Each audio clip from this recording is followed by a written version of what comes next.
People always ask me how I learned to speak Spanish like this. Lo más importante es el concepto no dar papaya. No dar papaya means don't give an opportunity. Significa no den una oportunidad. But I wasn't always able to speak like this. See, I've been learning Spanish since I was like 14 or 15 years old, but it's only in the last couple of years that I actually started understanding what people were saying to me and knowing how to speak back fluently. But then I decided to make a couple of tweaks to how I was learning Spanish, and one of them changed everything. I see so many people getting stuck when trying to learn Spanish because they're focusing on the wrong things.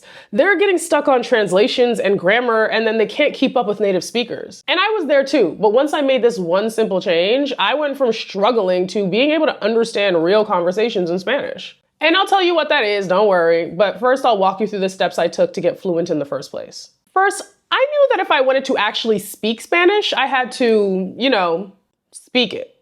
And yeah, that sounds obvious, but a lot of people spend months or even years just getting caught up in textbooks and apps and never actually talk to someone. I got a conversational Spanish tutor a few years ago because I wanted to be able to have real conversations and speak real Spanish, because your everyday interactions are not all going to happen in the cafe or a restaurant or la biblioteca. I wanted to be able to speak about anything. And so I started these weekly sessions for 1 hour, and I did it for about 44 weeks. And let me tell you, when I first started, I was not very good. I didn't have the confidence to speak, and I was like struggling to understand what she was saying, and I was doing a lot of sí and and repite, and I was just not having the best time trying to do this. But after about 44 weeks or so of doing this, the conversations were moving. Like, we were with the chisme. We were talking about her dating life, my dating life. Like, we were just having a good old time in these conversations. By the end, it was like I was just talking to my friend on FaceTime. And the great thing about having a tutor is that it eliminates this feeling of being judged,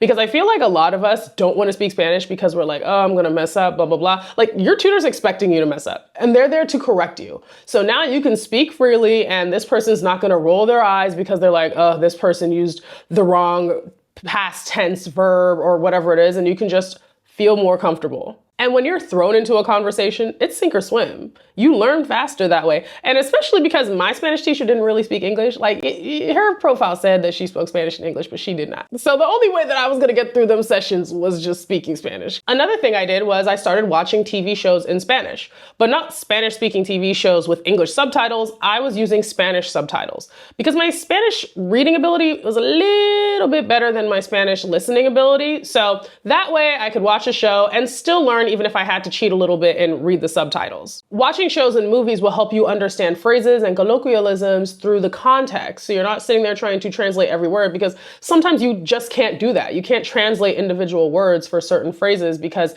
they just have a different meaning when you put them together. My favorite shows are La Casa de las Flores y Siempre Bruja. One is Mexican and the other one is Colombian. And for me, the Mexican and Colombian accents are much easier for me to understand. But some people like other shows, like there's that Spanish show about the masks and they were like robbing a bank or something like that. Y'all probably know what I'm talking about. Go look it up. People like that one. I also recently got put onto a website called Lingopie or Lingopie. Lingopie. But anyway, it has a bunch of different popular shows that you can find on Netflix, and you can watch them in different languages. Then you can use like Spanish subtitles and English subtitles, or both at the same time. And if you're watching the show and you're like, I don't understand what that phrase means, you can just hover over it and then it'll give you the translation without you having to pause and then go to Google, look it up. You don't have to do all that. You can just hover over it and then it'll just pause and then it'll keep going when you're done. So once I started feeling confident and I felt comfortable with my understanding of Spanish and my ability to speak Spanish, I decided it was time to take it to the streets. And so I started going to Latin American restaurants and cafes, places where I knew that people spoke Spanish. I had heard them speaking Spanish, and then I would just start speaking Spanish. I'd go in, I'd ask for a table wherever, I would order in Spanish. Thankfully, I live in a heavily Latin American area, so these restaurants and cafes are not hard to find. But another great thing about that is that people here don't just speak Spanish, they also speak Spanglish. So when I walk into restaurants, I don't have to be so focused on knowing every single word that I want to say. I can just be like, porfa me das un café con almond milk? And no one's like, oh, she don't know how to say almond milk. They're just like, okay, because that's how people speak here. They switch back and forth. And I definitely take advantage of that.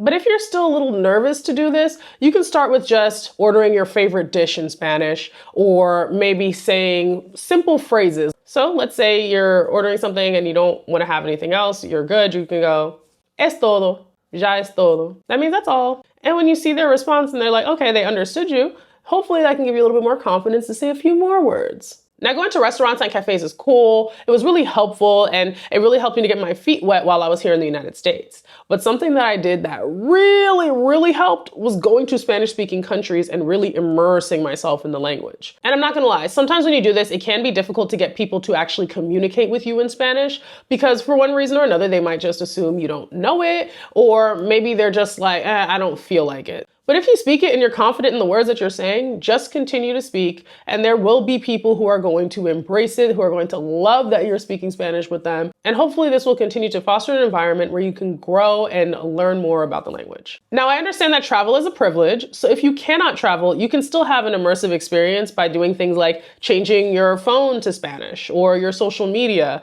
Different things that you interact with daily so that you can kind of feel like you're in a cocoon of the Spanish language all the time. And finally, here's the small tweak I made that changed everything. Now, a lot of people, including myself, when we're first learning Spanish, we get really good at reading and writing. We get that grammar down. But when it comes to listening, we're freezing up because we're sitting here trying to translate every single word. For instance, we'll hear a sentence like, siéntate donde quieras. And then we'll go, sentarse, okay, sit you, my, okay, so you sit yourself, donde means where, okay, you quieras, you want, okay, so sit where you want, okay. And we have just gone through all that. Meanwhile, they've moved on to the second, third, fourth sentence, and we're still behind just now understanding the first. And then what do you do if they don't speak textbook Spanish or pronounce words exactly the way you learn them? Native speakers don't talk like a textbook. They speak in chunks, phrases, and flow. And in English, we're also not translating every word we hear, are we? No. So that's why when I wanted to really start knowing Spanish and speaking Spanish fluently, I stopped trying to translate every word and I started listening to sentences as a whole. You have to train your brain for listening. And one of the main ways I do this is by not pausing. I just force myself to keep going and listen to sentences instead of pausing every 5 seconds. The thing is, the knowledge is already there. You've been reading the textbooks, you know the grammar, you've been doing your tutoring, you've been listening to the TV shows and the podcasts and whatever, you've been going to the restaurants, so everything's already in there. The problem is you've already trained your brain to break down every word and to listen in that way. So you have to retrain it to not do that anymore. And you'd be surprised by how much you do truly understand and how much you truly know when you just tell your brain, all right, turn off translation mode and just go. When you allow your brain to just relax and listen to the flow of conversation, you're going to be able to speak so much more freely and so much better. And if there is a situation in which there is a word that's important to the conversation and you just don't know it, then, you ask. So here are the practical steps that you can take now. Find yourself a conversational tutor.